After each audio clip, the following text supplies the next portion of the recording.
பூமியும் அதன் நிறைவும் உலகமும் அதில் உள்ள குடிகளும் கர்த்தருடையது. அவரே அதை கடல்களுக்கு மேலாக அஸ்திபாரப்படுத்தி அதை நதிகளுக்கு மேலாக ஸ்தாபித்தார். யார் கர்த்தருடைய பர்வதத்தில் ஏறுவான்? யார் அவருடைய பரிசுத்த ஸ்தலத்தில் நிலைத்திருப்பான்? கைகளில் சுத்தம் உள்ளவனும் இருதயத்தில் மாசில்லாதவனுமாயிருந்து தன் ஆத்துமாவை மாயைக்கு ஒப்புக்கொடாமலும் கபடாய் ஆணையிடாமலும் இருக்கிறவனே. அவன் கர்த்தரால் ஆசீர்வாதத்தையும் தன் இரட்சிப்பின் தேவனால் நீதியையும் பெறுவான்.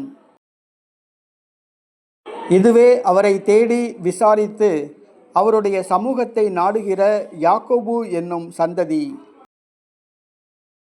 வாசல்களே, உங்கள் தலைகளை உயர்த்துங்கள், அநாதி கதவுகளே உயருங்கள், மகிமையின் ராஜா உட்பிரவேசிப்பார்.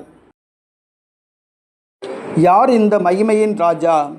அவர் வல்லமையும் பராக்கிரமம் உள்ள கர்த்தர். அவர் யுத்தத்தில் பராக்கிரமம் உள்ள கர்த்தராமே. வாசல்களே, உங்கள் தலைகளை உயர்த்துங்கள், அநாதி கதவுகளே உயருங்கள், மகிமையின் ராஜா உட்பிரவேசிப்பார். யார் இந்த மகிமையின் ராஜா? அவர் சேனைகளின் கர்த்தரானவர்.